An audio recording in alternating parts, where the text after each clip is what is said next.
Oh, I think you have to mute your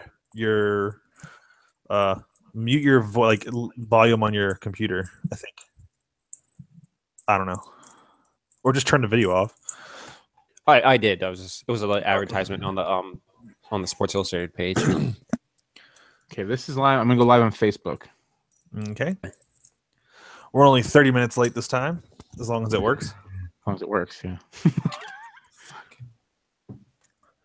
God damn. Come on, I got Madden to play. Right? You didn't play any already? No, because I ate dinner and then I got on here because I thought we were going to be, Come on, I got Madden to play. Right? Damn, that was real quick. You didn't play any already? No delay. Oh, don't clap. Fucking baby's laying on the wall. You dumb fuck. You heard a stomp, stomp, stomp, stomp, stomp. Slice, slice, slice, slice, slice. You'll know what's going on. All right. We should be live in dual places. We are live. Let me share this video first before we do It's this. actually working. It only took me a half hour. Don't jinx it, you dumb fuck.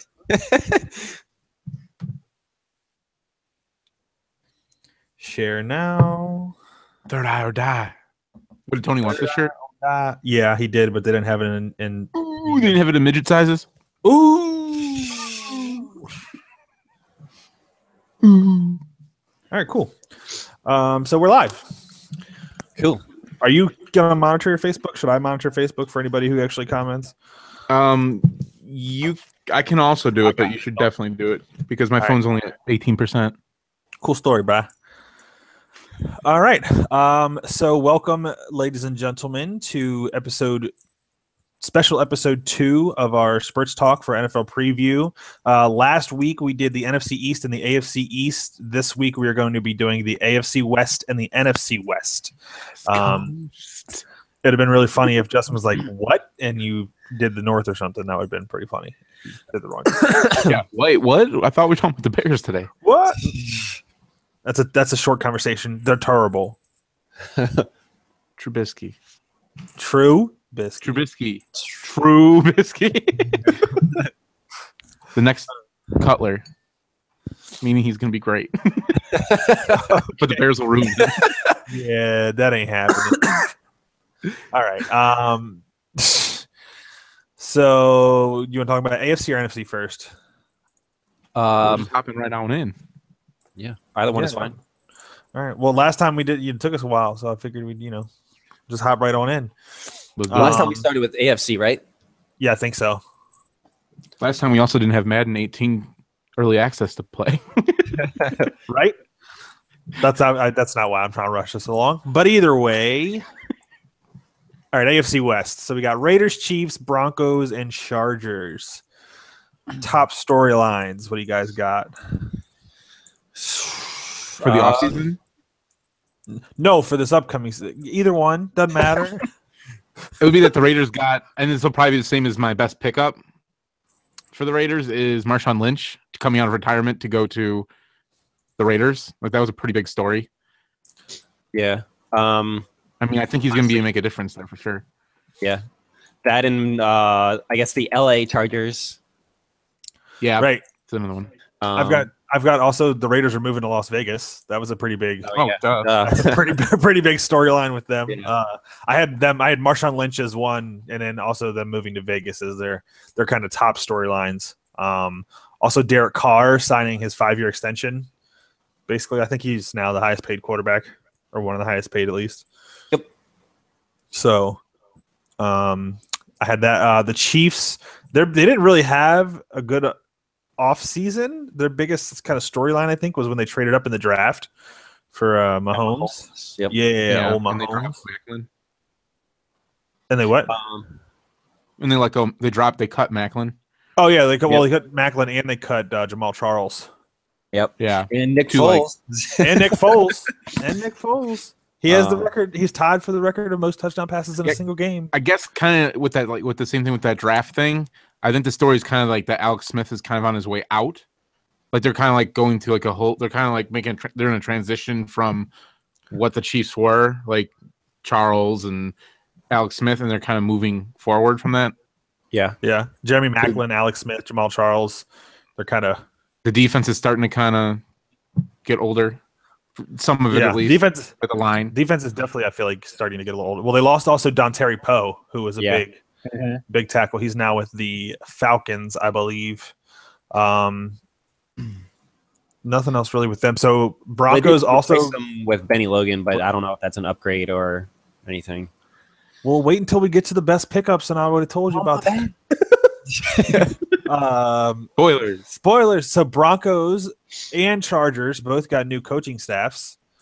Anthony Lynn for the Chargers and Vance Joseph, I think, for the Broncos. Mm-hmm. They basically went to the Super Bowl 2 years ago, and then last year they go 9-7 and they fucking cleaned house. It's like that's a pretty drastic, right? And they also got previous Chargers head coach Mike McCoy as their offensive coordinator now. Right. Who, I mean, he's pretty good at that. But I mean, they didn't really make many upgrades, I feel like, the Broncos. And they didn't really lose anybody, so it's kind of like, where are they gonna be? Yeah. Like, they kind of just got older. Yeah. So I don't know. It's weird. Like, their biggest loss was probably DeMarcus Ware. Because he still did he have double-digit sacks or was it close to it?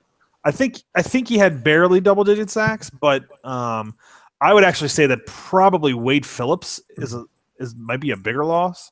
Yeah, Wade Phillips that's true. Wade Phillips is a wonderful coach. Where did he end up? I remember where he ended up. Los Angeles Rams. Interesting. Yeah. Cool. Yeah. The reason the youngest coach. Right, the youngest coach who we'll get to in our next segment with the NFC West. But he went there, I think, because of his son is a tight ends coach, and I'm pretty sure his son went to the Rams because his son worked with Sean McVay, who's another Rams head coach. So Wade Phillips kind of just, you worked with my son, let me get a job. So pretty much. I mean, plus he's really good, so that's the other reason he got a job. Yeah. And then the Chargers, they got Anthony Lynn. I don't even know who that guy is. From what I've heard, it's not like he's like an offensive line coach, but he was a defensive coordinator for the Bills, right? Yeah. Like, I guess, I don't know. He was a pretty big deal for some reason going into the off season for like a pickup and stuff like that. Right. Although I feel like it wasn't necessarily him that was a big deal, but like where it was who he's going to bring with him, which was Gus Bradley. Right. I think that was probably the bigger deal, I guess. I don't know. But, I mean, I don't know. I guess if he can be good at time management, then they'll be all right. I mean, that's basically what it is. Any other big stories that you guys can think of for those four teams? I have like other news of who they picked up and who they cut, but I figured top storylines will. No, I think much about it. All right. So best pickups, I think Justin mentioned his for the Raiders. Yeah, for the Raiders, definitely Marshawn Lynch. Who you got going down for each team? Chiefs. I'm trying to think like who they even. You said Benny Logan. Benny Logan, it was basically That's honestly who I thought for them. You could say Mahomes. Yeah, you could say Mahomes. He did look decent preseason. The only thing with Mahomes is, as much as they traded to get him, and he's not going to start day one, most likely, it's kind of like, I don't know if he's, I feel like the best pickup is going to be somebody who actually makes day one difference. Yeah. So that would be Logan. They also did get CJ Spiller. I don't know. He's been injury prone, but Yeah. he can make pretty big plays, especially with their type of offense that they like to run. I'm just curious if he'll even make the team. That's my thing, because it has definitely going to be like and they have third string. Well, seeing as they don't have any other receivers other than Tyreek Hill, he could probably just make it as a receiver. Probably. So it's like Tyreek Hill and the best tight end in the league according to Flores Riddick. Ware and West, like, are they good receiving backs or not so much? I think Ware they're okay. They're okay. They can. It's not like they're not like David Johnson or Le'Veon Bell or anything, but Right, because I mean they could definitely kind of use Spiller in a role the Saints kind of used him in, which is just more out of like a receiving type, obviously out of the backfield. Yeah, like running the slot. I feel like is definitely what they would go with. The craziest thing about Spiller, like I hear that name, it has still so much value in my mind, but he's just like he's always been that player. It's like he could be really, really good, and then he's like never really. Yeah, it's like every year you want to put him in that breakout spot, but every year it just never amounts to anything. You know who he reminds me of is Reggie Bush. Yeah. Although, I feel like Reggie Bush had a better career. Reggie Bush did have a better career, but they're the same type of player where they're really fast and really shifty, can do a multitude of things, but they never hit that peak you wanted them to hit. And then obviously injuries played into both their careers. Because I remember when he was way back at Buffalo, and he was kind of when Fred Taylor went down and he took over. Like everyone's like, "Holy crap, this is like a He like took over. Back. Yeah, he took over. Like then they were kind of using him both, and he got hurt, and then it was just like, oh. And then ever since then, he never's really been able to get back to that spot. Right. For the Broncos, I had Domata Pecco, defensive tackle. Really, they didn't have Pecco or Pico. Pecco. I don't know. Pico de Gallo. I don't know what his name is. What are you laughing at? The guy, Pico de Gallo. I might make that my fantasy football name. Actually, I do have someone for the Chiefs. Hold on. That? Well, keep going. I'll go back to it. Okay. I had Pecco, or I had Garrett Bowles, who's the lineman that they drafted. I believe it was first round. Their offensive line is horrible, and so I think they did a good job there. They did get Ronald Leary from the Cowboys, who was an okay lineman, but I think Garrett Bowles round one was probably the best pick. Yeah, they got 3 linemen or offensive linemen in the draft, or just overall. Just overall. I mean, in terms of I guess some retooler line could have an impact. Yeah, right. Let me see. So the other guy, Menelik Watson, I think he was with the Raiders last year, but he was a backup. So if he starts, it's kind of like having a backup start. Who's your guy for the Chiefs that you had, Justin? It's running back Kareem Hunt.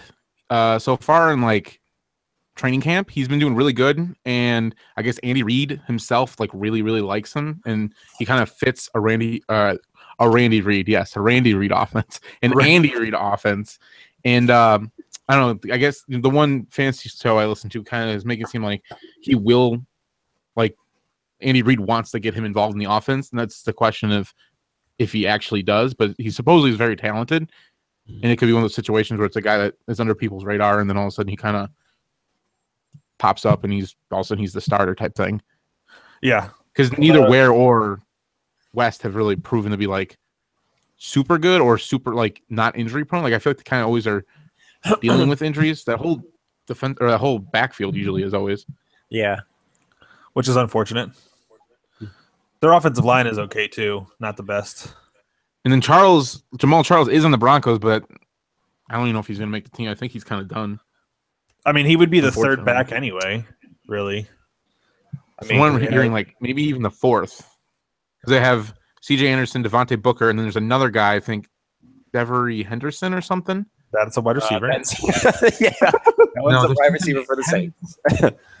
It sounds the same as that guy. I know it's very similar. It's similar to Devery Henderson.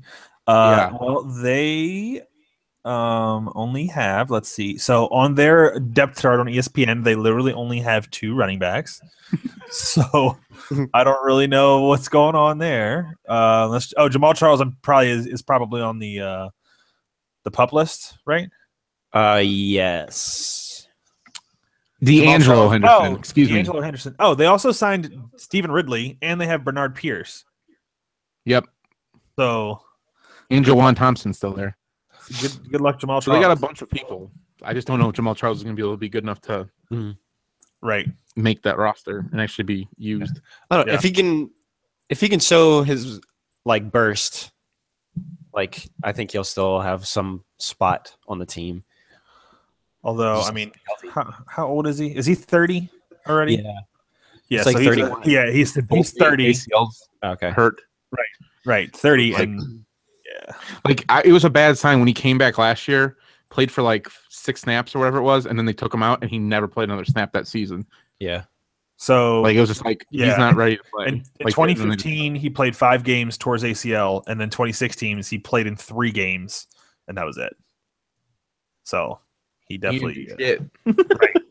Shit. So he had 12 carries for 40 yards, 3.3 average. That's not that good. Mm-mm. So it's not Jamal Charles good, that's for sure. Right. He's definitely not making the which is sad because he's such a good was such a good player. Yeah. Right. Like he was like in conversation for like #1 fantasy running back for a couple years there. Not no mo. Or one person I did have for the Broncos that was kind of an underrated, under the radar guy was guy that drafted Jake Butt from Michigan. Yeah, Butt. Houston Butt. They haven't had a good tight end, I think, since Peyton Manning was there with Julius Thomas. Like Virgil Green is their starter, and he's not good. So Butt could be somebody. Wait, who are we talking about? Butt could be somebody. Jake Butt. Tight end. Tight end Jake Butt. Tight butt. Jake Butt. Jake End. Tight butt. Oh, excuse me, I switched them around. Jake Butt, the tight end. Right. All right. What about the Chargers? This is Chargers. I think was interesting. Want to hear what you guys think for the Chargers? I mean, their best pickup. Yeah, their best pickup. Oh, I can go. Mine will be quick. I think it's Mike Williams. It's a shame that he's hurt. I think once he's healthy, though, he's going to be a big with Keenan Allen on that offense that could really help them out. Yeah, that was the same for me. Like, I'm on the fence because of he's hurt now to say that because I mean, obviously, he won't have an impact this season, but I mean, he's still probably had the biggest, or he probably was still the biggest pickup they have. Yeah, I mean, they did get Russell Okung though. Which I guess he was a bust when he was in Seattle. He was a bust last year, and I think he's still a bust. I also had Mike Williams. It is a shame that he got hurt. I also was going to say the guard that they got, Forrest Lamp, who is also hurt. I love Lamp. That's good. But yeah, so their offensive line was okay, and then they drafted a guard in the second round, and then a guard in the third round. Like I think 2 of the top 3 guards. Yeah.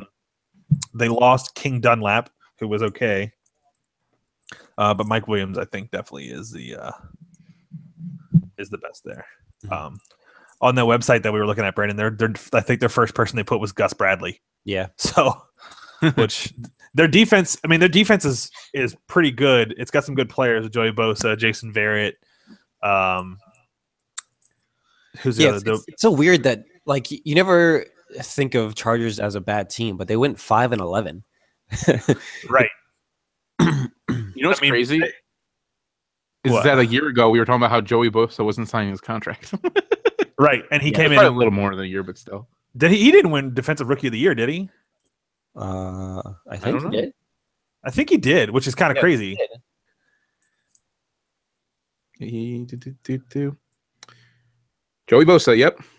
Defensive player, yeah. So, I mean, it is, but actually, Marcus Peters won the year before, and he's not even that good now. Yeah, you heard me. He's not as good as he was his rookie year. Anyway, 5-11 is what they had in 2016. Let's see. Let's go bold predictions for each team. All right. Let's go. Let's start with the Raiders. What do you guys got? Mine is Lynch. Marshawn Lynch wins a playoff implication with a game with the 1-yard TD run. That's fucked up. But I like it. That's very, very, very specific. Well, because I didn't want it to say any game. Like I wanted to be an important game, you know? Game? Like where everything's riding on it, and they give it to Lynch on the 1 yard, and he actually follows through with the win. Right. He should do whatever the Seahawks like. He should be a bird, just go like this, or something, or just pretend to pass it. I don't know. Justin, what do you got for the Raiders?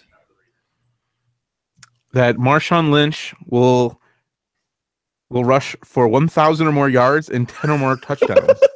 Oh, you pulling up our bet? Is that what you're doing?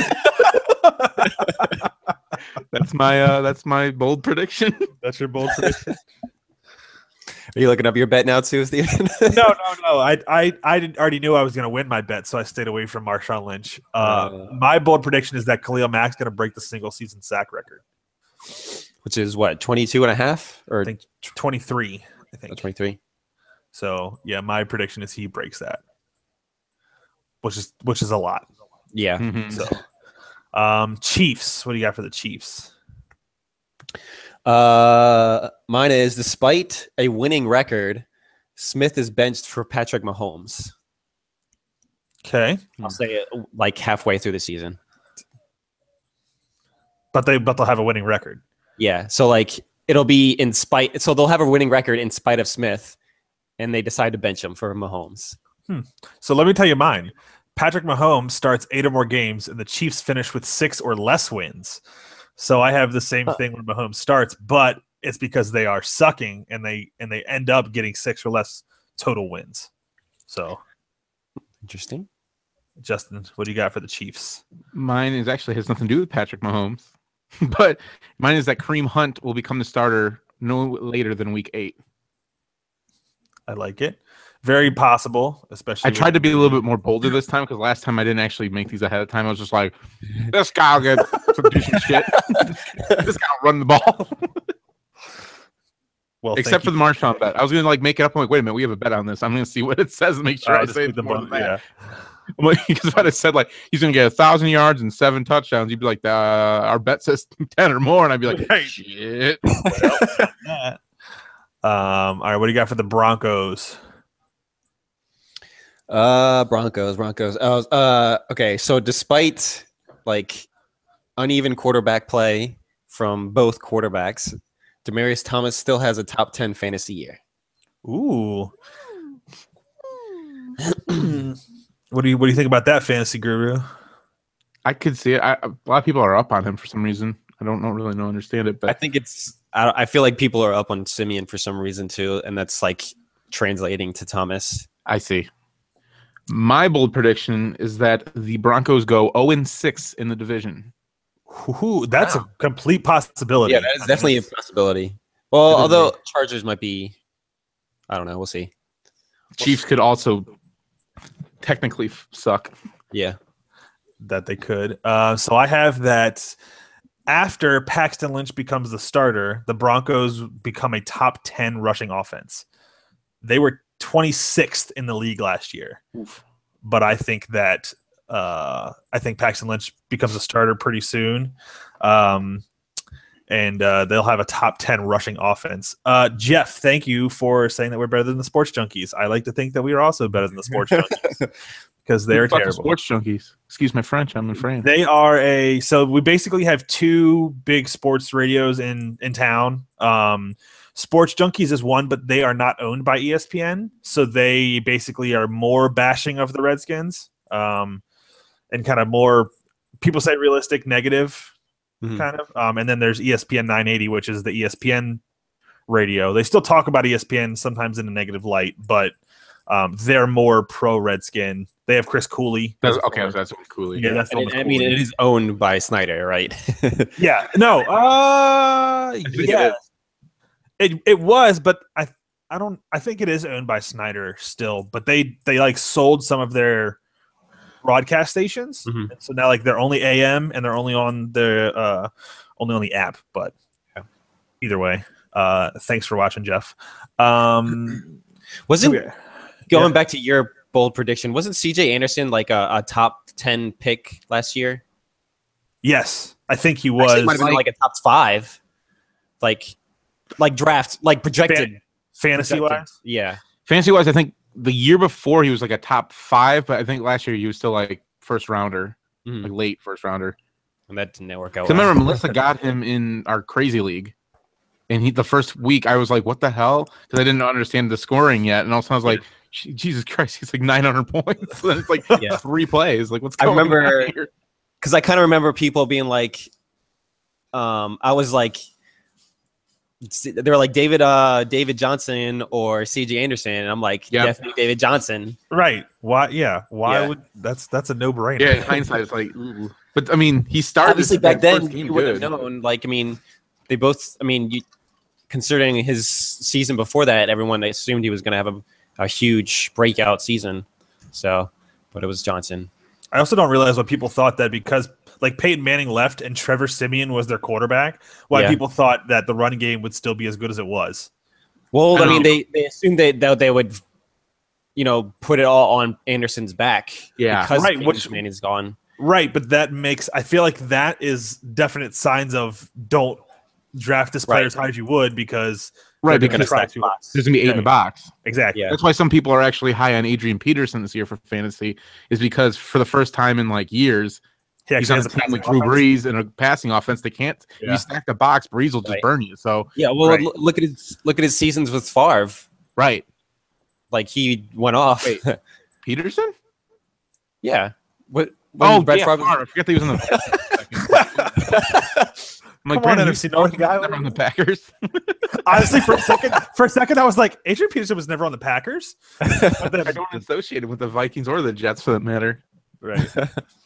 Goddamn, Brett Favre. Jets Favre was the one that just sent dick pics to fucking people. I remember actually my first year I ever played fantasy football was the year Favre was with the Jets, and he was fucking awful. Yep. Favre, we could do a show just about this, that Favre is overrated.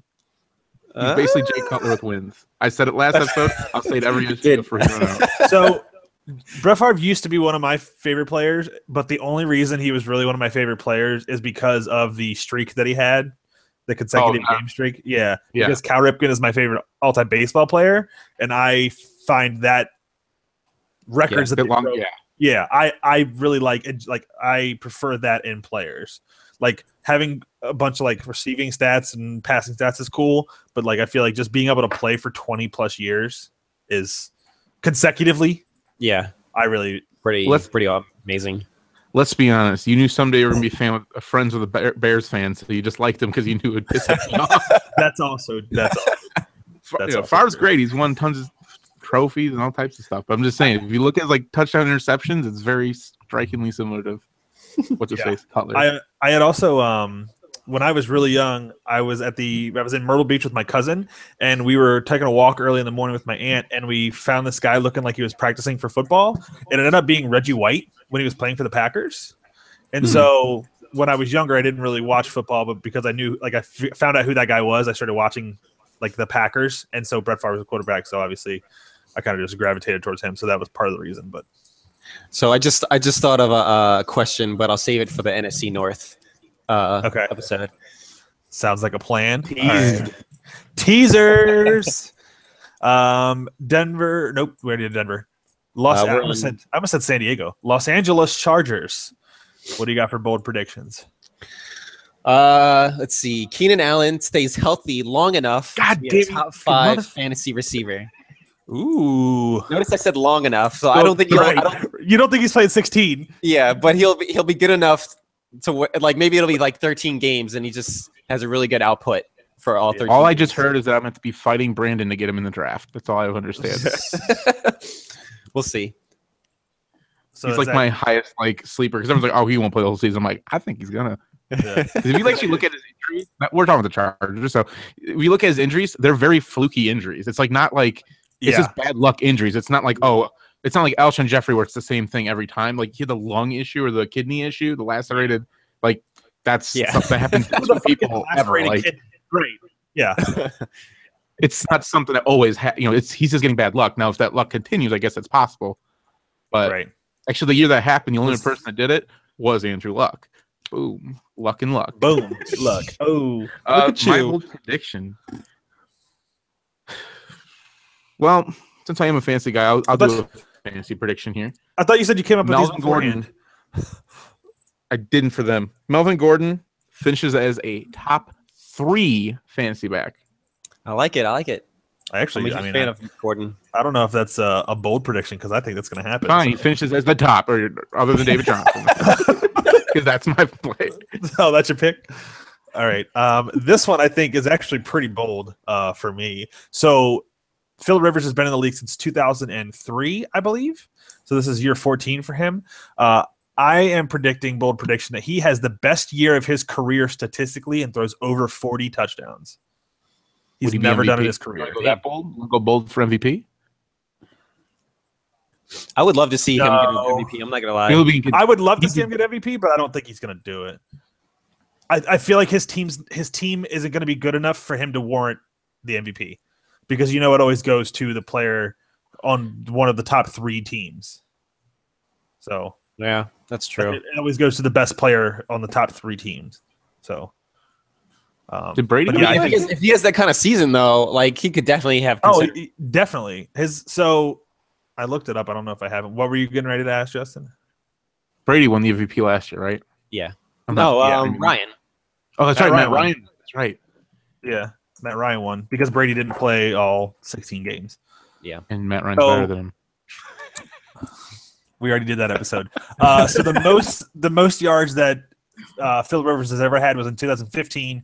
He threw for 4,792 yards. And then his most touchdowns is 34 in 2008. So damn, that was a long time ago. The yards was 15, right? Yeah. What was that? The yards were in 2015. Yes, so 2 years ago. That's when I had him in fantasy.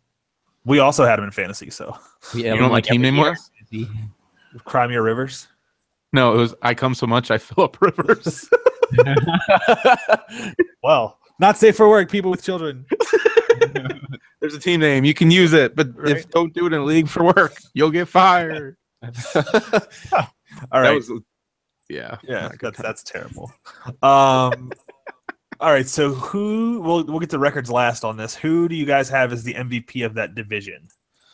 Oh shit! I completely forgot about MVP. AFC West. I feel like it's going to be one of 3 people. I'll go with Derek Carr. Simple choice, Justin. Definitely got the opportunity to win it in the division. Right. I think it's actually going to be Philip Rivers. I think the team itself is not going to be very good. I think they're going to be like a meh team, but I think it's not going to be because of him. It's going to be like he's going to I think what it's going to be is a little bit of garbage time, a little bit. They're playing from behind a lot. And they'll probably lose a bunch, but I think he's still going to put up a bunch of yards and it's one of those things where like Derek Carr last year, where as soon as he left, the team really sunk. I think it's gonna be kind of a similar thing, except he's just not gonna be good enough to. I think Derek Carr is gonna kind of regress a little bit this year too. I don't think he's gonna be as good, but so I think Rivers will statistically be the MVP. Here's why I disagree with you that Derek Carr is gonna regress. Marshawn Lynch, Amari Cooper, Michael Crabtree, Jared Cook now as tight end. Their offense. Cook's meh. Cook is. Who's the tight end last year? Rivera. It was Michael Rivera. So tell me somebody who's Michael Rivera. What did he do? What was his stats? Okay, what does Jared Cook ever do? Jared Cook has been in 6,000 teams, and every year they're he's going to be so good. He was on a Rams. That's why he sucked. Then he was on Packers last year. What did he do last year for the Packers? With Aaron Rodgers. Didn't he get hurt last year? Nothing. No. He made that one catch that Rodgers he made that one good catch, and that's why everyone's like, oh, Jared Cook's great. Oh, true. But he's better than fucking Michael Rivera. Probably. He's a better pass catching back than Either that. way. Yes. One thing about Cook is I feel like he's never the focal point of an offense. No. Yeah. So it's he's not necessarily given the targets. Although that could be his fault. It could just be not getting open. I don't watch a lot of their games, so he's actually pretty consistent as far as average yards per catch. He was 12.6, 12.3, 12.2, 13.2, 11.9, 12.4. So he's pretty consistent with his mid-range game, I guess. So one of the reasons I feel like Carr is going to regress is actually one of the reasons why you thought he wouldn't, and it's Marshawn Lynch. Yeah. I think he's just going to soak into some of that. I don't think he's going to have to pass like he did last year, is what I'm saying. Did you know that the Raiders were actually the number 6 rushing offense in the league? I did not. It makes sense because they used 4 different fucking running backs. Right. Yeah, and then one running back. Latavius Murray, Jalen Richard, Dwayne Washington, or whatever. Yeah. Who was it? The one running back who just had 3 80-yard runs or whatever. It was Washington. Okay. I think really big. I thought it was Richard. It might have been Jalen Richard. Richard, whatever. It's Rashad. Rashad. Because week 1, like I remember, because I'm doing my fantasy prep, and I remember the one thing I was reading basically said like he like literally was on no one's starting team for week 1, but he was like the top running back that week. Oh yeah, he had like 2 touchdowns and like off of like 2 90-yard runs or whatever it was. Right. Everyone's like, wait a minute, because all the Latavius Murray owners were like, what the hell? So week 1, he had 3 carries for 84 yards and a touchdown. Okay, so it was 1 touchdown, but yeah, still 3 carries, 84 right. yards. His 1 carry was 75 yards and a touchdown. Yep. So, either way, I have Derek Carr as my MVP. I feel like their team is just too good. He probably will be, but I just would rather have Rivers. So I guess I just a little bit biased. I would much prefer Rivers. I would really. The other thing too is I said Rivers, and then I looked at what I had for the record, and I was like, oh, he won't be MVP. Right. That's the only reason I went Derek Carr is because of the record. So I will actually change mine to Derek Carr and be same person because it's probably gonna be Carr. Yeah. Well, and with that sense, let's get into the records. Let's start with who you have at the bottom of the division. Brandon, you want to do all 4? Or you want to go one by one? I can do all 4. That's what we did last time, right? Yeah. Let's do all 4. So okay. So at the bottom, unfortunately, I have Chargers at 6-10. Then it is Broncos at 7-9. Ooh. Then it is Chiefs at 10-6, and the Raiders at 11-5. Okay. So wait, would you have? You had the Chargers at what? 6-10. 6-10. So they got one more win. One more win than last year, and the Raiders had 1 less win, and you have the Chiefs at 2 less wins, I think. Yeah, because they were 12-4, right? Right. So you have everybody. No, not everybody. So Raiders winning the division. Chargers still coming in last. Justin, what do you got? I have the Broncos at 2-14. Whoa! That should have been your bold prediction. Goddamn. Yeah, holy crap. My bold prediction was to go 0-6 in the division. That's part of it. There's 6 of those 14 losses. You don't think the defense will win them any more than 2 games? I don't know. I just think that offense is going to be terrible this year. My first bold prediction for them was actually that their defense is going to carry them to at least 6 wins. That was going to be my bold prediction, but I thought I thought it was more realistic than bold, but apparently Justin doesn't think so. I think they're going to be terrible. They don't have a quarterback or anything. But anyways, Lynch is probably okay, but I don't think he's even the savior. But anyways, then Chargers also at 6-10. I have the same record for them, but is Brandon. And then Chiefs 7-9, and then the number 2 seed in the AFC will be the Oakland Raiders at 14-2. Damn. 14-2. Actually, I think I had them beating the Patriots. Wow. So were your 2 wins for Denver, the Bills, and Jets? Let me see. Oh shit! I'm not actually. I'm like pushing the thing. It's just the picture I took of it. Why is it not loading? It better not be the Redskins. I hope it is. Now I really do. Not gonna lie, that could damn, it's still saving my results. That's them a game. Yeah. You said the Broncos, right? Yeah. No, I have the Broncos losing to the Redskins. I have their wins being against. It should be the Bills and the Jets. No, wait. Gotta be because unless you're gonna Jets give them like and the the Eagles or something. Oh, Jets. The Colts. Okay. See. Yeah. Okay. Yeah. I don't know. Well, I also hate the Colts, but we aren't there yet. My record predictions are a little different than your guys. So I have the Chargers at the bottom. Well, I don't know actually how it would work because for somehow I did it. All of the division records for every team went 3-3. Every team went 3-3 in the division. So I feel like actually that's for me. I have Chief and Chargers at 3-3, and then 0-6 and 6-0. 6-0 for the Raiders. I feel like every game, I feel like I picked most of the home teams for those because they're, except for the Chargers, because they don't really have a home stadium because their home stadium fucking sucks right now. So, but I had them at 9-7. I had the Broncos at 9-7. I have the Chiefs at 9-7, and then I have the Raiders at 11-5. I don't really know exactly how it worked, but they are my most tight division. Damn, you have them all with positive records too. Yeah. I do. I mean, the Chargers is obviously the one. It is. I think is entirely possible Like they're all really tough teams. So I mean, aside from the Chargers, last year Broncos were 9-7, Chiefs were 12-4, Raiders were 12-4. Yeah, like Chargers had a lot of injuries, so that's definitely something I think that played into effect with their 5-11 record.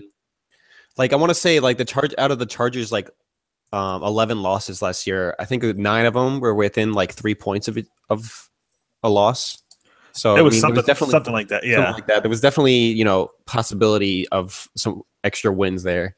Phillip Rivers had I think 21 interceptions last year, which I think was the league high or close to league high, but it was because he had to come back because it just they just weren't that good.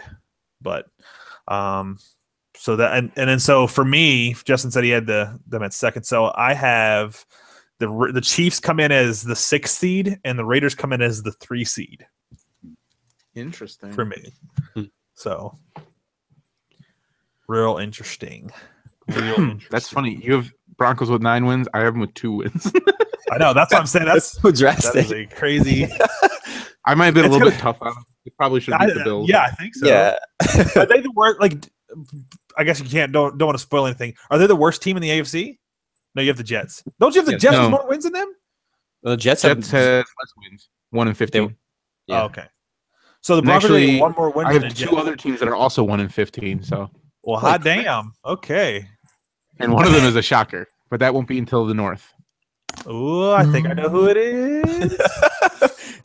All right. So I think that any other things for the AFC West that I want to talk about? No. No, just that. I think we all can pretty much agree that the Raiders are probably going to win it, though. Yeah. I also forgot they got Cordero Patterson. Oh, that's right. As an additional, I was 3rd or 4th. I was actually considering a prediction for him too. What was that, Justin?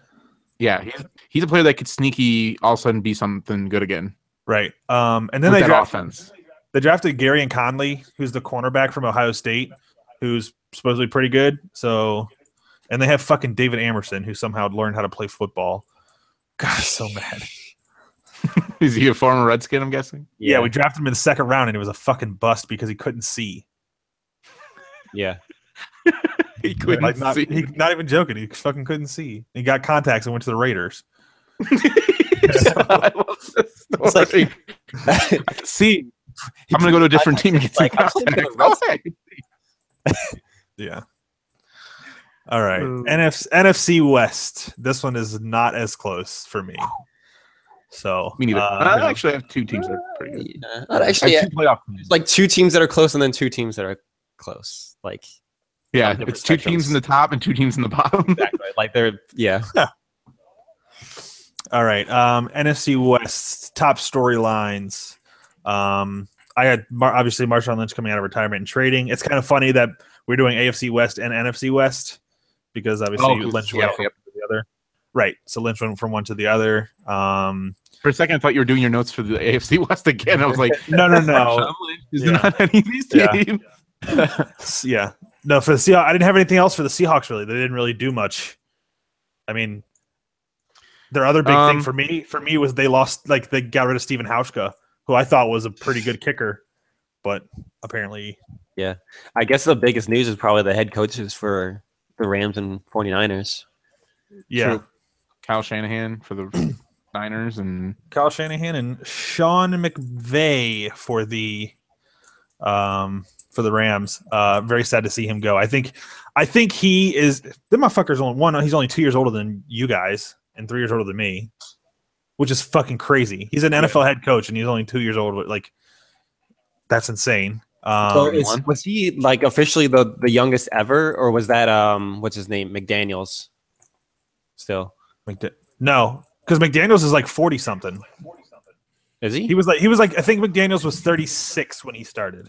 Oh, okay. So McVay just turned 31, right? And so he's coaching the Rams. I have Jared Goff's development as a big thing for that because if they don't step it up, then it's not going to be that good. For the Cardinals, did you guys have any storylines for them besides obviously David Johnson becoming one of the first in a long time for 1,000 yards rushing and receiving? Yeah, that was going to be mine. The other thing is that Carson Palmer's still there, like kind of a thing.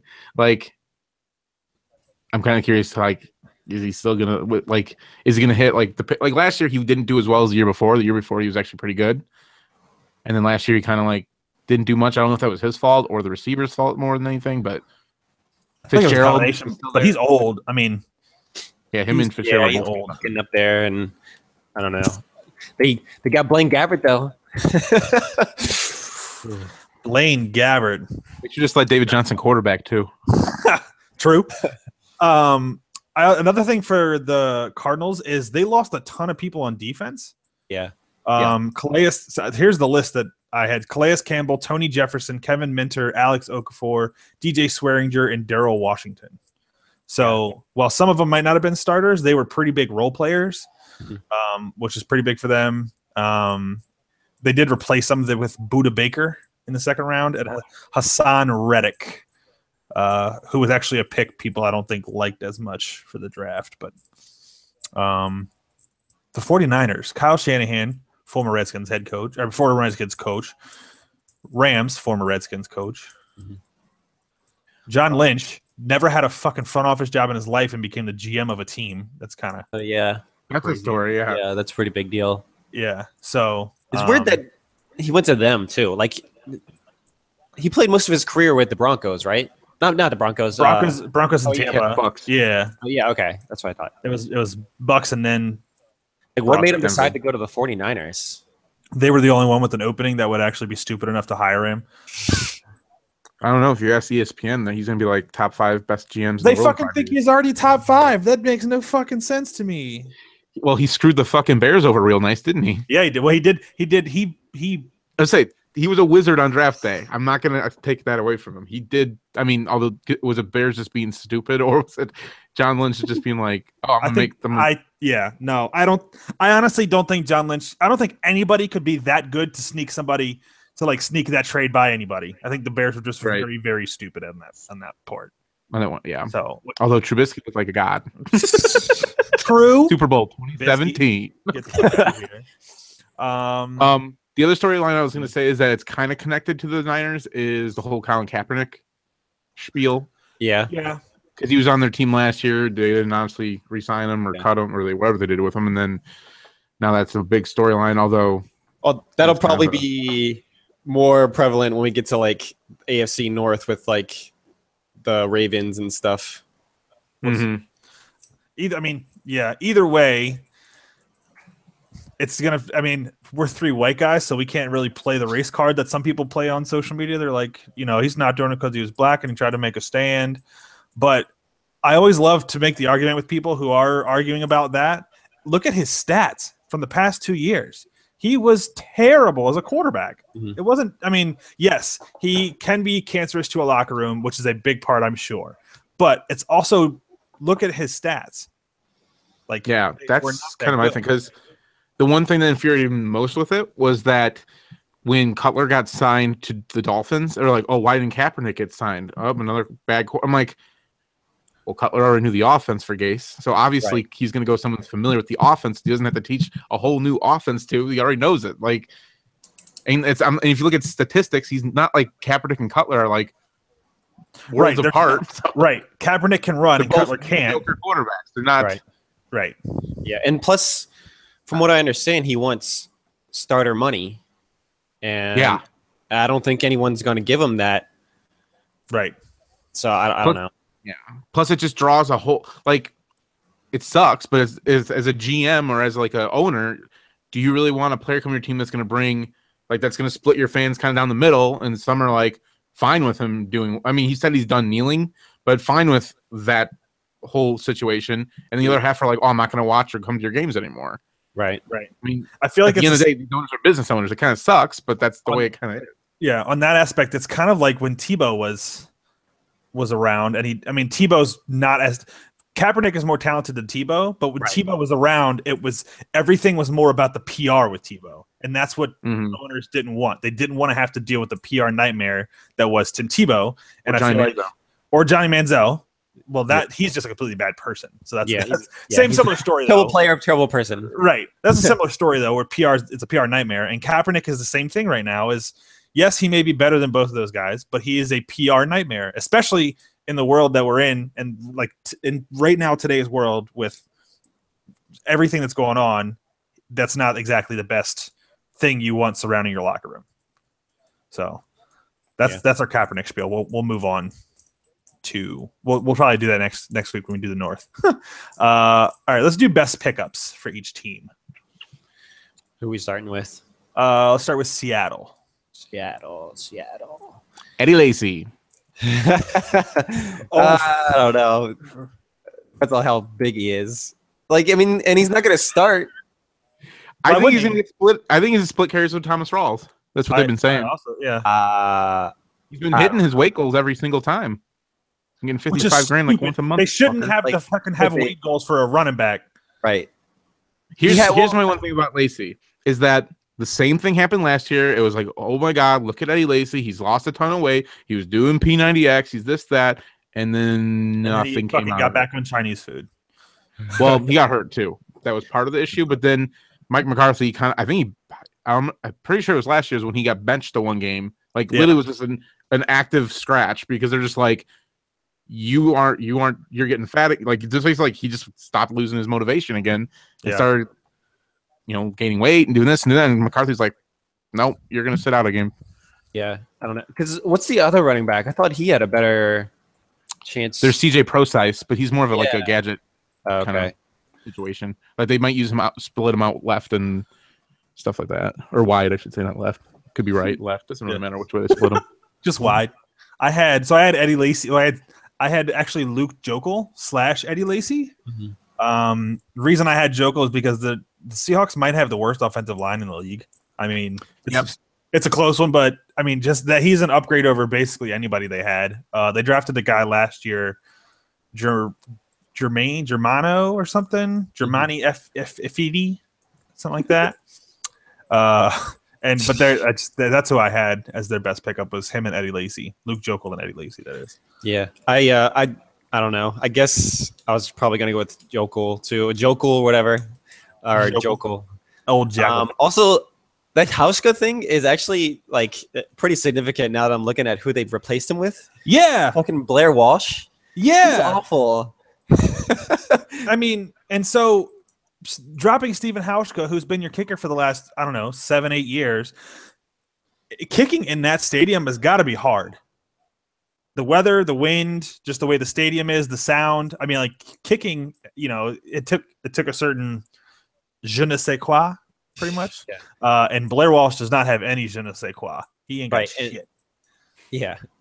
So. That's so weird to me. But with Hauschka, wasn't Hauschka the one that missed those winning kicks against Arizona in that double overtime or that really overtime game where like literally he had easiest kicks in the world and just missed them? Well, yeah, but then that's why also the Cardinals have a new kicker as well. Dude, that's what's so weird about the NFL last year. It's like, I don't know about you guys, but like it just seemed like kickers just all of a sudden sucked last year. So his percentage last year was 89. That's not bad. It's not terrible. So he missed 4 field goals total. Oh, that's it. Well, how many kicked? And one was blocked. Okay. I feel like blocked kicks, though, is more on the line than it is the actual kicker, especially if it's a long kick. You know what it was? His pat tries is 82%. Ooh. Although he did have 5 blocked. 5 blocks? That is definitely the line. I mean,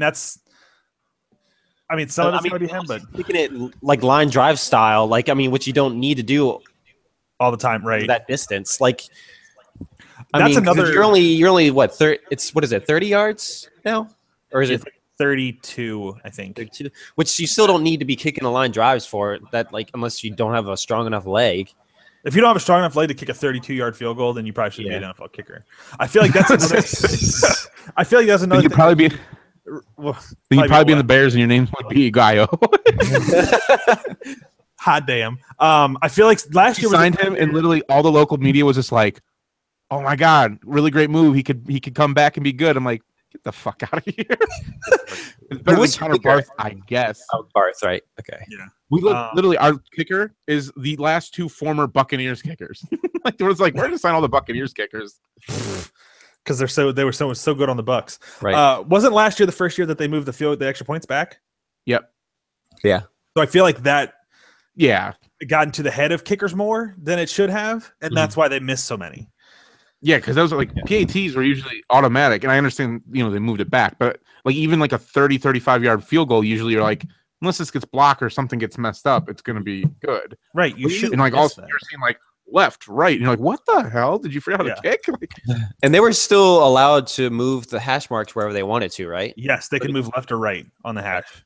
So not that helped, because I mean, so Seahawks got rid of Steven Hauschka, they picked up Blair Walsh. Cardinals got rid of Chandler Catanzaro, and they got Phil Dawson. Jesus Christ, Phil Dawson. I don't even know who he. I know he used to play for the Browns at one point. I don't know who he played for last year. Rams had Zerline. I don't know if they still have Zerline. I think they do. I'm not too sure. Where did Hauschka end up going? Do you guys know? He went to the Bills. So Rams do have Zerline still. And then 49ers, I have no idea who they had. They had Phil Dawson last year. Okay, so they had Phil Dawson. He is now gone.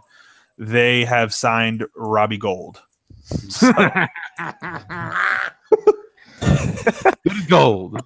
Good as he used gold. to be good as gold, and all of a sudden fucking missed game winners left and right, and then you're gone. So 3 out of 4 of these teams in this division have different kickers. And they replaced them with people who obviously weren't that good anyway. Like replacing somebody with Blair Walsh, like, one, that guy hates the gays. 2, that guy missed a 20-yard field goal to win the game for his team. One, that guy hates the gays. Wait, I thought he was for. Yeah, I thought he was for the gays. Yeah. No, I thought that he was the one. Maybe it was their punter that made. Yeah, it was their punter. Okay, that made not racial slurs, but homophobic slurs. So either way, let's see. Let's move on here. Cardinals best pickup. There wasn't much. Nope. Blaine Gabbert. I guess maybe Carlos Danzy. Wasn't he already on the team though? I feel like he was or maybe he was on the Dolphins. Maybe he went to the Dolphins and then came over. I was actually going to say Hassan Reddick just because they lost some linebackers, so I feel like Reddick will be able to help them as far as getting to the quarterback. But I mean, other than that, they had Antoine Bethea, Carlos Danzy, Phil Dawson, Blaine Gabbert, Jarvis Jones. Like, those are the big free agent pickups. And I mean, Bethea maybe, but he's old, and I don't know if he's going to be the starter. Because obviously they have, they have Tyrann Mathieu back there. Wouldn't they put Budda Baker as the second? You think? Starter? I mean, Bethea would. I don't know. I mean, that's a tough choice that they have to make. Yeah, but I mean, they lost DJ Swearinger and Tony Jefferson. DJ Swearinger, I think, was the starter, and Tony Jefferson was like their nickel guy, basically, and he was pretty good. He went to the Ravens. So I don't know. I had Reddick. Did you have anybody specific for that, Justin? I was going to say Bethea, but it's only because I just looked it up because I couldn't think of anyone. Oh, exactly. Rams. What you got for Rams? For best pickup? Yeah. I'm going to go. Come back to me. I kind of want to say Cup. They're Cooper Cup. Yeah, the third round receiver they picked up. Let me I tell feel you, like he could be a good security blanket. Maybe. Let me tell you why you guys are both wrong. One, I think their best pickup is Sean McVay. I think that's because he's gonna help Jared Goff. 2, Sammy Watkins.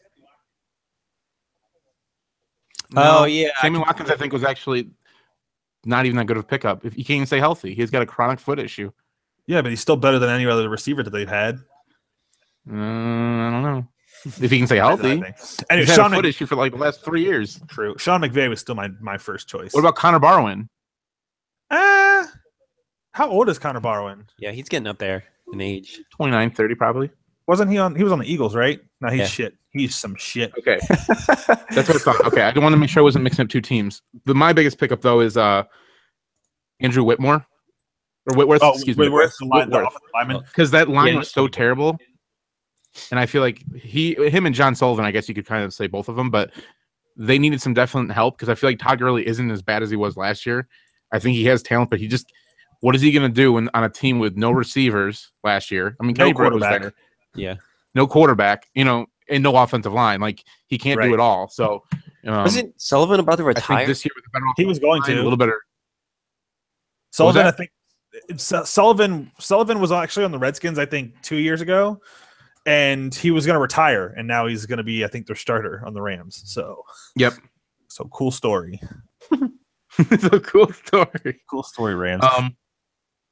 Yeah. McVay is though a good selection. Yeah. If he pants, I think it's one of those coaches where he did good with the Redskins, and now it's like, can he do good on his own type of thing? Right. Or was it Jay Gruden was what made him as good as he was? Yeah. You could also even say that what the hell's his name? Wade Phillips is actually one of their better. Yeah, you could definitely say that just because of the all the experience he's going to be able to give McVay. Right. I feel like that plus their defense isn't that bad. Like, their defense is okay, especially with Aaron Donald and who's it, Tremaine Johnson. Although Donald, I think, might be holding out. He's gonna play. When's the last time you saw somebody actually hold out?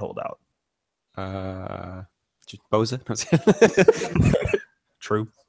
Yeah, I don't know. William Bell. Rams do have some young talent, but they definitely will have to watch it develop. Mm-hmm. I think. Just someone not exactly their best pickup, but a pickup that I think is under the radar is Robert Woods. I think he's consistent. Right. Like, when Watkins was out, he came in and he played well. He's definitely a number 2, but I feel like he's a consistent number 2. Right, yeah. He's someone you can count on in that 2 slot to be. He's better than what they had going on. I mean, I feel like with Tavon Austin, he could maybe take on the Deshaun Jackson role and kind of do that speedster. But he can't catch. I don't think he's. We'll figure that out later. He can run. Yeah. But now you put Watkins, you put Woods, and then you mix Cooper Kupp, who in the red zone. Right. And they also drafted a better receiving core for sure. They drafted a tight end in the second round, Gerald Everett, who's supposed to be a good receiver as well. So they definitely tried to give more weapons to Jared Goff. Mm-hmm. Their season, I feel like, is going to hinge on if Goff can take any type of step forward, because he was absolutely doo-doo last year. Yeah. Like, I'm talking real doo-doo. Yeah, my only thing about McVay is, while he was a really good coordinator for us, he had Kirk Cousins. Well, no, and he was a tight ends coach a year before. Like, he doesn't have that much experience being the guy. Right. So I just wonder how much he'll be able to handle it. A lot of people like him. Like, I mean, a lot of people in the NFL. Like him too. I hope he is really good. I hope he does really well. I mean, unless for something happens and he comes back to us as a coordinator, right? That's the only reason why I would want him to be unsuccessful. But right, yeah. So I think he'll do well. That 49ers, there's a shit ton of pickups, but I don't know which. Best one for them is Pierre Garçon, in my opinion. Did you have one, Brandon? Mine was actually Reuben Foster. That's a good one. Was the best where they got Reuben Foster? I feel like is the best. It was the best pickup for them. I don't know. I feel like just because he's probably going to be the starter, you got to go with Brian Hoyer.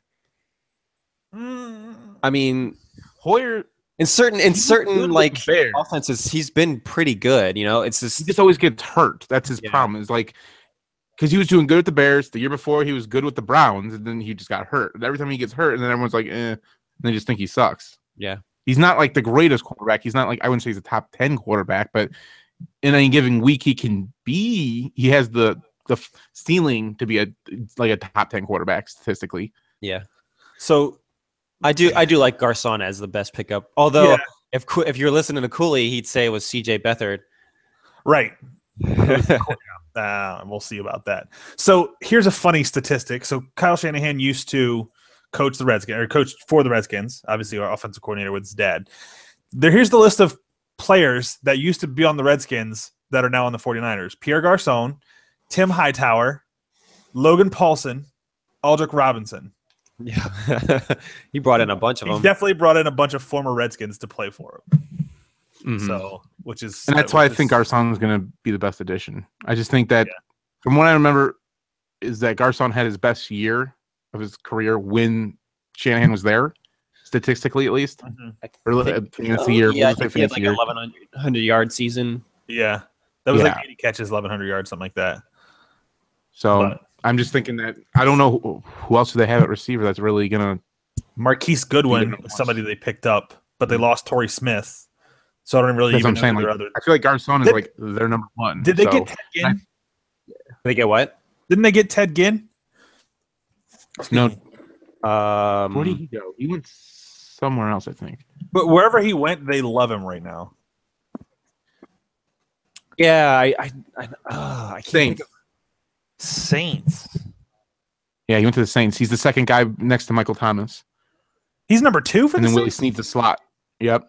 I put Ted Ginn in the slot, but that's just me. I'm not a head coach. Yeah, so I don't know. 49ers got a lot of people. Kyle Shanahan can definitely – his offense, obviously he ran the Falcons offense last year. They went to the Super Bowl, and he fucked up in the Super Bowl, like real bad. And then there's like how much of that offense was a product of him or Matt Ryan and Devontae Freeman. True. And whoever that fucking little guy that always caught screen passes for 80 yards. Coleman? Oh, no, the receiver. The receiver. Gabriel. Taylor Gabriel. Yeah. Like he was a nobody for the Browns, and he came in and he caught like 6 fucking screens for touchdowns. So, by the way, also Julio Jones. Like, yeah. Oh yeah, duh. best, one of the best receivers. Yeah. The best receiver in the league. Okay. I was waiting for Justin to come back with something on that. He's not the best. Shake my hand. That another time. Okay. So shrew. All right, let's do bold predictions for the Seahawks. Seahawks.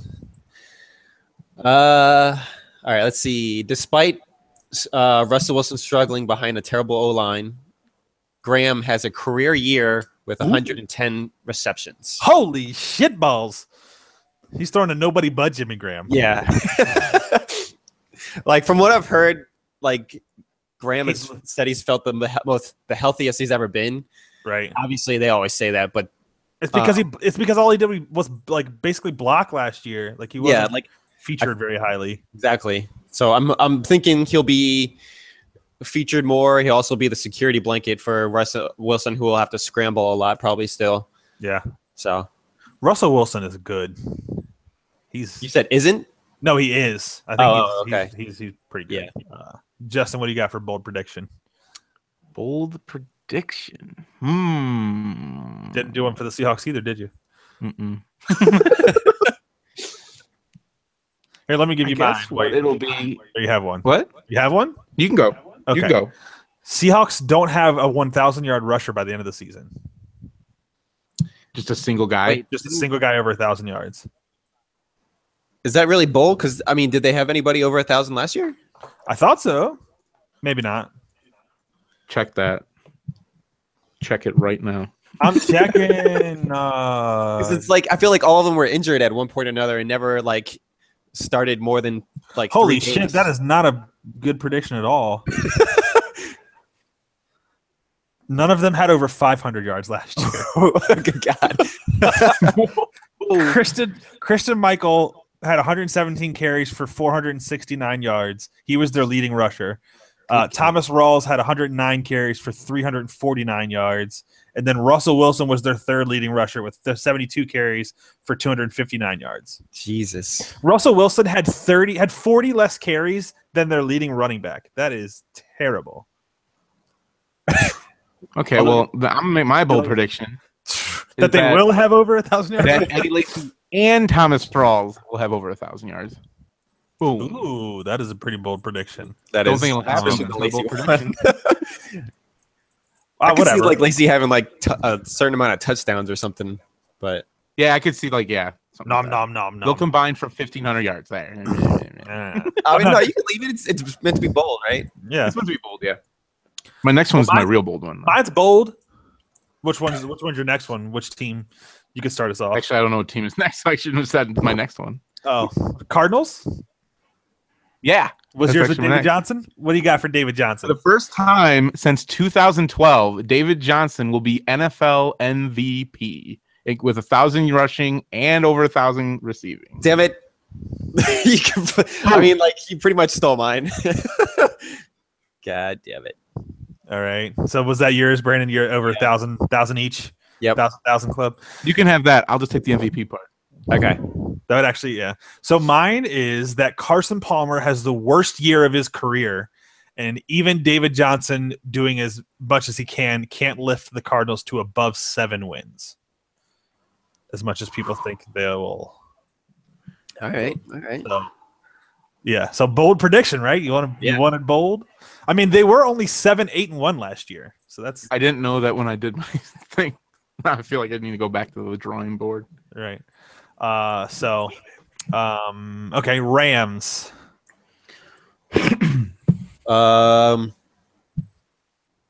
Gurley bounces back, rushing for 1,300 yards. Okay, let me read you exactly what I fucking wrote. Todd Gurley returns to form and has over 1,300 yards rushing. Wait a minute, hold up. Where'd you get this 1,300 number? Just the number we have. Yeah. Obviously, like I didn't want to go too high. Like, but I feel like that's like that's a really good fantasy season, obviously. But I didn't want to go super high, like 1,500 or 1,600. So that's where I stopped. So Brandon and I have the exact same fucking thing. So 1,300 yards for Todd Gurley. Hashtag. Okay, my prediction has nothing to do with Todd Gurley. My prediction is that Sammy Watkins gets injured again, and Cooper Kupp emerges as their top receiver, and actually is a top 15 receiver in the league. Damn. Make sure you write these down, because I want to make sure. I just want to rub them in your face when you're wrong on something. I think I accidentally threw all my predictions for last week I'm away. really pulling these out of my ass. Maybe I'm just going with my gut. I told you I'm going with the gut. There's a few I had like okay, make sure to make that, make sure I make that, make sure I do that. But, all right, well, what's your gut tell you about the 49ers? They're gonna suck.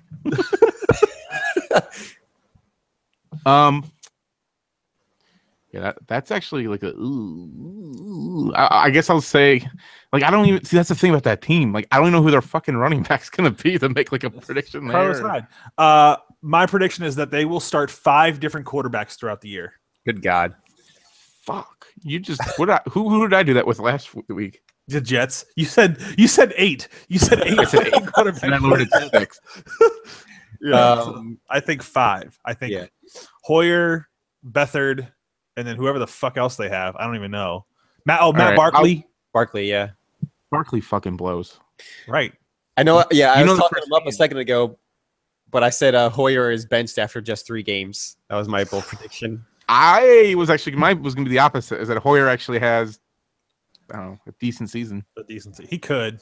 So they have. That's a bold prediction. That is a very bold prediction. A decent season. They lost Sean Drone, but they still have Carlos Hyde, but they have Tim Hightower and Capri Bibbs. Capri Bibbs. Capri Suns. Yeah. From Denver. Yeah, so they have him. They also got Gary Gilliam, who was on the Seahawks. He's a offensive tackle. Though they paid out the ass for the fullback from the Ravens, Kyle Juszczyk. I don't know. Yeah, they paid out the ass for him. I think he made like super fucking ton of money. And then obviously, which is weird because like Shanahan doesn't even run a fullback system, right? No, but the Kyle guy has run the ball. He was used on the goal line and short yardage. Also, yeah, he was used as a receiving back too. Yeah. Okay. He's kind of like they dump it and he just like runs forward and just bowls 3 people over. Through the 4 yards. The Mike Tolbert kind of. Right. Yeah, he's a white Mike Tolbert. Okay. He doesn't look as big as Tolbert, but he's Tolbert or Marcel Reese, even like one of those guys. Yeah. Gotcha. He's a smaller. He's more like a Danny Woodhead, Tolbert hybrid. Steroids. Yeah. He's not as good as catching as Woodhead. They also drafted a running back in the 4th round, Joe Williams. Not sure where that was the guy. Wasn't that hyped? Actually, I feel like it was. Yeah. There's my other bold prediction. Joe Williams becomes a starter at some point during the season, not due to injury, due to benching Carlos Hyde. Because Carlos Hyde is not a good running back. Did he burn you in fantasy? No, he sucks. I've had David Johnson the last 3 years. No one's been burning me. All right. So there are predictions for the NFC West MVP. I mean, I have the same one as Justin. Brandon, are you gonna have the same one as Justin and I? Who the hell do I have? I guess so. Yeah. David Johnson. Yeah. My second pick, just as there's someone different, Russell Wilson. I was thinking about him, but it's like it's gotta be Johnson. No, Russell Wilson fucked up because he had a baby. So he's not even going to be focused. He got married. He had a baby. He finally had sex for the first time in his life. He didn't know what to do with himself. The thing with David Johnson is this, that regardless, he should be MVP because the rest of the team, if like he was gone, I feel like that team would just go whoop to like. But Chris Johnson. But Andre Ellington. Andre Ellington. And Jesus. Let's see. Any other stuff here?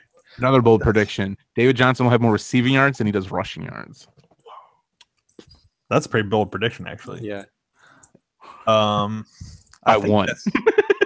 By one. So he'll have like 1,100 rushing yards and 1,101 receiving yards. And he'll be their leading receiver because he's just God. Nah, Larry Fitzgerald, bro. Football Jesus. Larry Fitzgerald was football Jesus.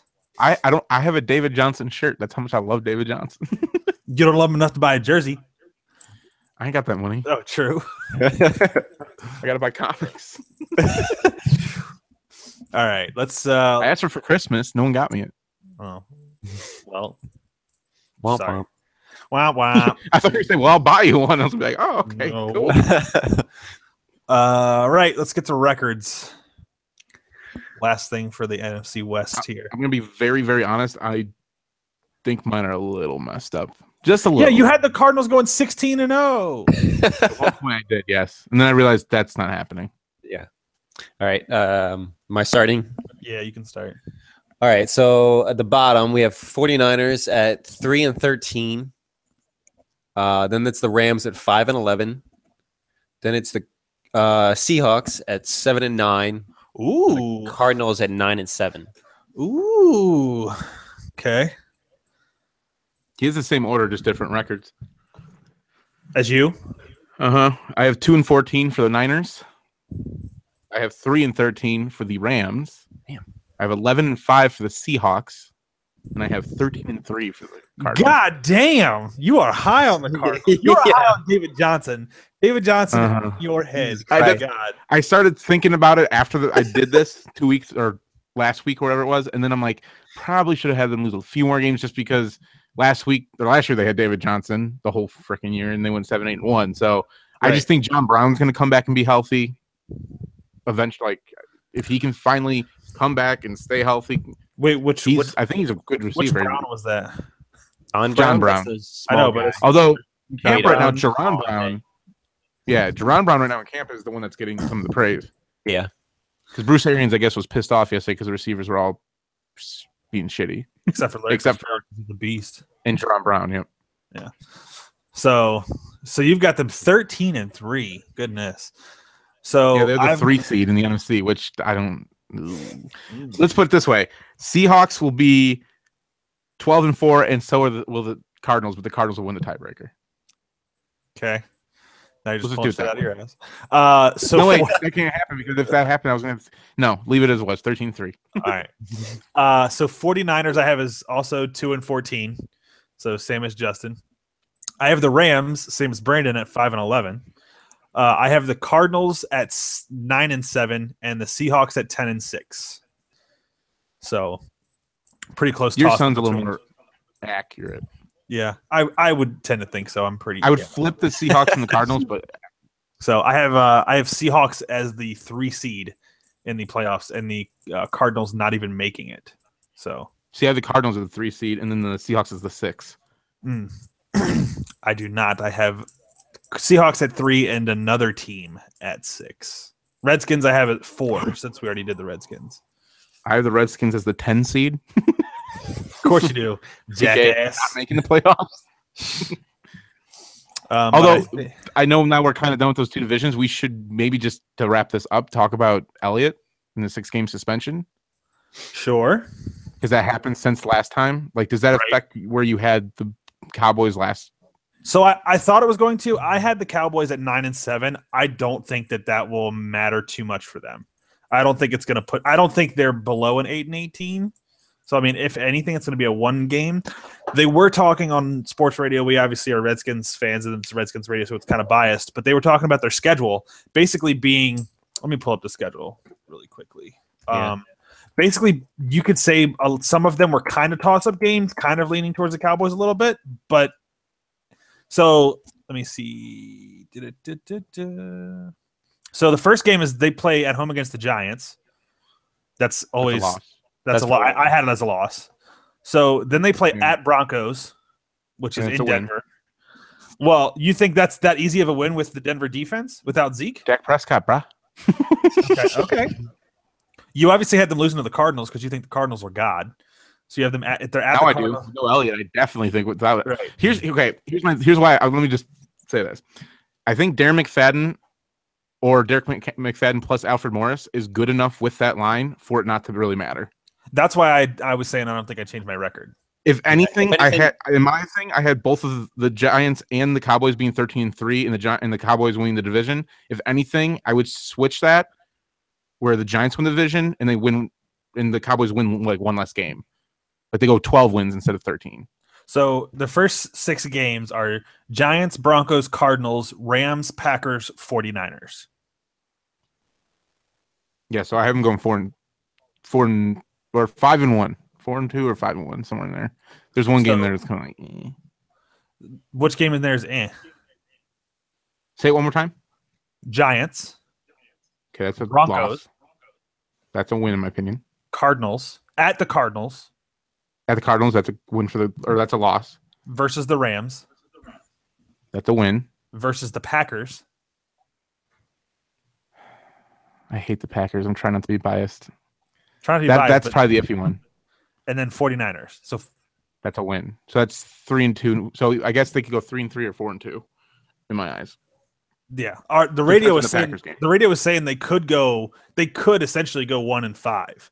And the only one that was kind of crazy on them was the Rams, obviously because the Rams are kind of a wild card now because of all of their unknowns that they have. Like they were terrible last year, but is that just Sean McVay bias? Because they're like, oh, we love McVay. It could be. I mean, it could be that.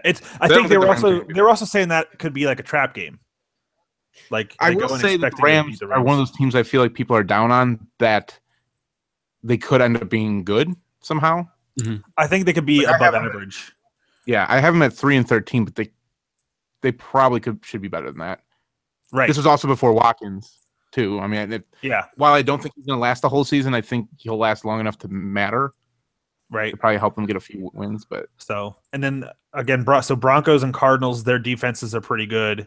I mean, you say Dak is good. I don't think so. But Broncos, I think, would be a difficult one just because they're in Denver. Mm-hmm. So it's always tough to play there. At the Cardinals, it doesn't really give them an advantage because it's inside. But, I mean, David Johnson. So pretty much what I have to say about that. I think Dave Johnson's that defense, yeah. Right. And then Packers, it's hard to bet against Aaron Rodgers. You can make it an even thing, but it's hard to go completely against the Packers. I mean, they did almost beat them in the playoffs. On the back of Dak. Well, I think we'll see. where I'm hung up with the Rams is Jared Goff. It really depends if he makes a move forward or he just is the same. Right. That Jared Goff would have. I don't think it matters who is receiving. Yeah. Jared Goff would have 3 games to show that he has made improvements before he plays the Cowboys. Yeah. Who else do they have? Who? The Rams. What do you mean? Who else do they have for quarterbacks? Damn, I don't even know. Who's the guy that started last year? Excuse me. Case Keenum? Yeah. Old concussion stay in the Game Boy. Just looks lost out there. I'm gonna type in St. Louis Rams. St. Louis, they're dead. Oh, I don't want the schedule. I want the depth chart. Yeah, it's LA. I know. I typed it in. I also spelled Angeles wrong. Okay, so they don't have him anymore. They have Jared Goff, Sean Mannion, and Dan Orlovsky. What? See, that's what I'm saying. I don't think it gets it gets worse behind Goff, not better. No, it definitely gets worse behind Goff. Yeah. They said Sean Kaepernick. Actually, that was one of the teams that, because they signed Dan Orlovsky, people were pissed that they didn't sign Kaepernick. Yep, that's right. I will say I do think he's better than Dan Orlovsky. Yeah, definitely. Dan Orlovsky is the guy that ran in the back of the end zone for a safety and lost the game. Yep. Right. But like I said again, Kaepernick wants starter money. Right. I mean, so he's not, I mean, was he even interested in going to Rams? Like, or just people just pissed because they took Orlovsky? And Like, I feel like Kaepernick. I think they were pissed delusional because they how took good he is. Orlovsky. Oh, he's definitely delusional on how good he is. Because I read a report that he was offered a contract somewhere. They wouldn't release where, the source or whatever, but he basically turned them down. And said he wanted more Yeah, money. I read that. as delusional as Robert Griffin. Robert Griffin's pretty fucking delusional. Yeah, He's very. That's who they should sign. Robert Griffin. RG3 with Watkins, Cooper Kupp, and Robert Woods with Gurley in the backfield. That's the thing, is he's surrounded with weapons. Yeah, he's surrounded by. He doesn't have a top tier weapon, but he has above average to good weapons. When Watkins is healthy, he's a top tier option. But that if is probably his biggest fucking. That's the biggest if. It's almost as big as if is Gronk being healthy or Alshon Jefferson being like healthy. sometimes, like it's not even a matter of like the injury put him out of the game. Sometimes like the injury is just enough to where it like hampers him all during the game. Mm-hmm. You know, he'll play a few snaps here and there, but like he's just the hell is it called? He's just a decoy basically Right, at that just the point. body. Yeah. Their depth behind almost everybody is absolutely terrible. Like their person behind the running back behind Todd Gurley is Malcolm Brown. I don't even know what that is. Exactly, and then behind that is a rookie Justin Davis. So, I guess they have confidence in Gurley still. Then they must. So they got Robert Woods, Sammy Watkins, Tavon Austin, Cooper Kupp. They also have Pharaoh Cooper, who was like a 4th round pick a few years ago, and that's it. He was there last year. He didn't do much. Yeah. So I also didn't realize their offensive coordinator is Matt LaFleur, who was the Redskins quarterbacks coach last year, and he's pretty much a quarterback guru from what I remember. Like he was with the Ravens for a while and helped get Joe Flacco up. And didn't the Rams also get Lance Dunbar? yes. That was probably wait, no, that was that was Denver. Let me look. Oh, he is with the Rams. Yeah. Okay, because I was going to say, Lance Dunbar, he steals fucking underwear from he's a Walmart. heartbreaking player. He's a heartbreaking player for me. There's a part of my heart where there's a scar from Lance Dunbar. Why He's did you pick him up and then a he crutch fucking- at best. Not last year, but the year before, Joseph Randle was the starter Oh, for Cowboys, and then Dunbar was kind of getting like passing work as a running back. yeah. Well, the one week they were on, I think, Sunday Night Football, and Randall got benched because he reached the ball over the goal line yeah. and he got knocked out, but it crossed the line before, so they just benched him the rest of the game. Well, the week before I had traded actually Mark. Part of the deal was getting Lance Dunbar because he was like, I just need a solid flex player, just a solid flex player that was getting decent points every week, and that's what he was doing. Well, that very game I got him, the first game I got him was that game when that happened, and he ran a 45-yard touchdown at one point, and I was just like, oh my god, I got a steal. First fucking kick. He was also a kick return. First kick return of the second half. He has a non-contact leg injury, just goes down in the middle of the field, and I was like, oh, done for the year. Done for the year. Damn. And then, like, at that point, he basically gave me lunch to Dunbar to sit on, to be dropped, basically. And I had given him whatever I gave him to him basically for free. And it wasn't like a bad player; it was someone that you could use. So I was like, okay, Good God. so that's a little bit. I won that year, but whatever. I'm not So bitter. persevere. I'm not bitter about it. I just rose above. A note about the Seahawks from 2015 from 2012 to 2015. Here's how their rushing attack ranked in terms of yards: 3rd, 4th, 1st, 3rd. Last year, 25th. Good God. No more beast mode. And people don't. Yeah, people say that Marshawn Lynch wasn't that big of a deal, or that he won't People be. say Marshawn Lynch won't be that big of a deal either. Yeah, well, Marshawn Lynch isn't going to be that big of a deal for the 1,000 yards, 10 touchdowns. Mark it in the book. It's done. It's not even done. It's not even done. You do remember there was a little caveat to that little. He has to play 13 games. Yeah. So we'll see how that goes. We'll see. Did you see the picture? Did you see the picture of him talking to Guy Fieri? No.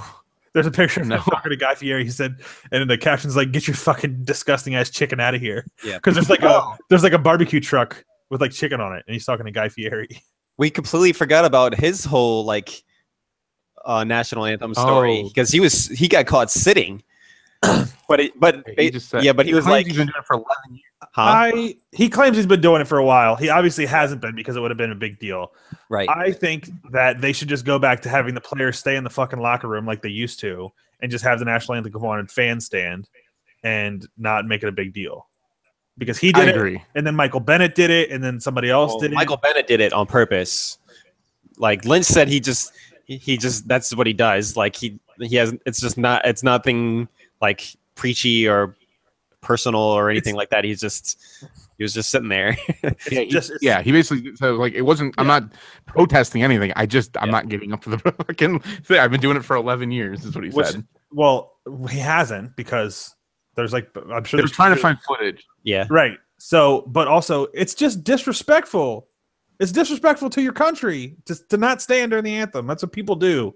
That's what people do. It's just stupid. It makes it's that might be my rant for the SPR this week. Yeah. I'm like sit, stand, do jumping jacks. I don't really give a fuck. I agree with you though. They didn't do it for like ever. Like they were already sitting in the back before. Like they didn't have to stand at all. Now all of a sudden it's like right. And it's just you're paid so much money. All you have to do is fucking stand there for 30 seconds while the anthem goes on. You can then go sit back down. It's not that big a deal. Just do it. Like stop bitching and go do it. And then when people like Michael Bennett you can do what you want, buddy. You can do whatever you want. If David Johnson sat down, I probably wouldn't even have that big of a deal. But it's mostly people who are assholes. Like Marshawn Lynch can be an asshole sometimes, and Michael Bennett's definitely an asshole. My question is, what? He's carrying the team. He should probably split regardless. I do have a question. What if Tom Brady knelt? I would think he would. Well, I still think he's an asshole anyway. But I think that'd be weird. You think he would be ravaged as bad as like Kaepernick has been? No. I think I don't know. Depends. Some people would. Then again, I think some people still would and be like, "Oh, look at this little pussy." I don't want to get political, but I think that because the people who have done it have been black and racism is a big thing in this country, I feel like that's why it's more debated now than if Tom Brady were to do it because of just stuff like that. So, which is unfortunate. It shouldn't be like that, but I would be pissed off at Tom Brady. I mean, I still think he would be the best, the greatest, the GOAT, but he'd be an asshole if he sat down. I personally prefer when they protest is when they hold up like the fist. Yeah, or do something. Standing. Hold up a fist, like or still get a band on your arm, or hold up a sign. I don't know. It doesn't matter. Just as long as you're standing. The funny thing is, I think even though you can actually be fined for something like the band. Yeah, like they won't do shit about the kneeling. But who cares? They'll actually fine you the dollars. Like they wear fucking gold shoes and get fined for that. You can't hold a flag up for something you believe in. Like, come on. That's my SPR rant. SPRtz talk rant. Shit just pisses me off. Mine is I'm like they can just do what they want. I don't really care. They can do what they want, except for when it comes to being an American. Then it needs to stop. But I think my thing could argue that these soldiers died so they could do that. Right. Yeah. I think my thing is it's like this is still a organization that's owned by someone, and if they want to punish you for it, they can. It's their right to do it, just like kneeling is your right. It is a business. Yeah. It's just like if any of us were at an event and like a company event basically, and they had the national anthem, if we sat down and like made it known that we were sitting down, You don't think we would get shit from our employers? Like it's not good for business. And the NFL is a business. Right. First and foremost, it is a business. Ridiculous business. Yeah, it makes a lot of shit.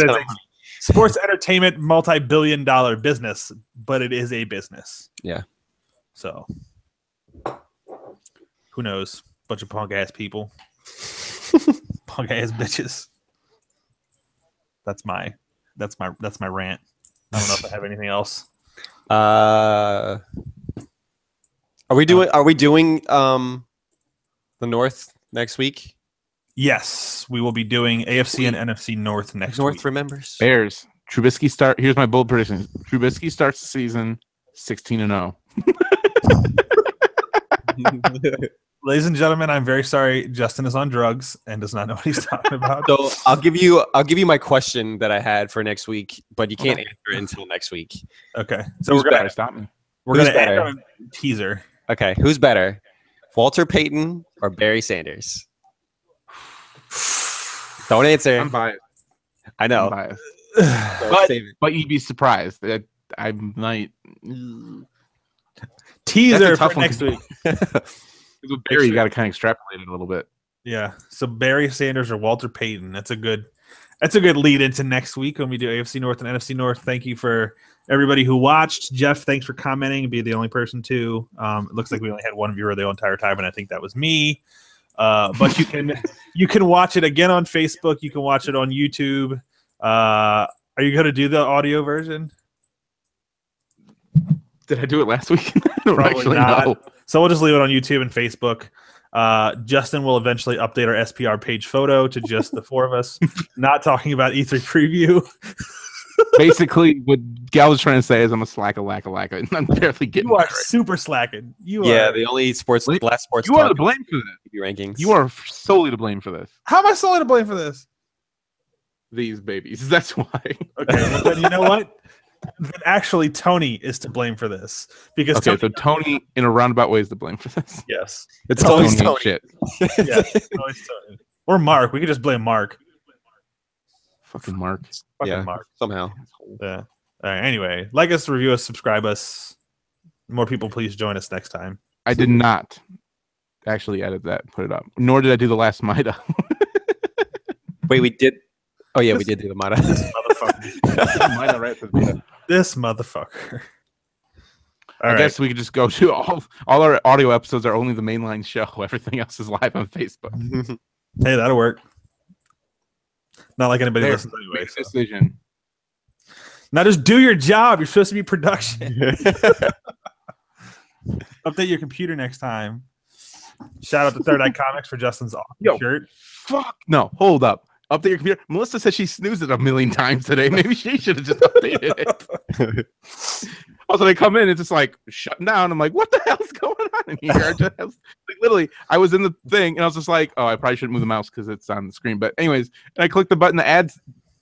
I was like typing Galvin, and also it was just like, it was like, nope, shutting down. I'm like, what? Damn, look at that moving the screen. All right, I think we're good. Yeah. If you are a fan of nerdy stuff, our mainline show will be doing a DC episode this Sunday. So it won't be on Facebook, but you won't be able to hear till Monday. So actually, it won't be Sunday. It'll be Monday morning around 10 a.m. 9:45 Eastern. 9:45 Eastern? Yeah. That would be DC Comics, not Washington, D.C. So for clarification. Yeah, not that place. Because why would nerdy people talk about Washington, D.C.? So we love Washington, D.C. so much. My favorite monument is... There's so many museums there. Jesus Christ. All right, the zoo has wonderful pandas. Going to play Madden. I'll meet you there. Oh, actually, I might meet you there. Where you know the Redskins will be good. Just meet me there anyway. The only place the Redskins will be good, or the Bears for that matter. The Bears won't even be good there.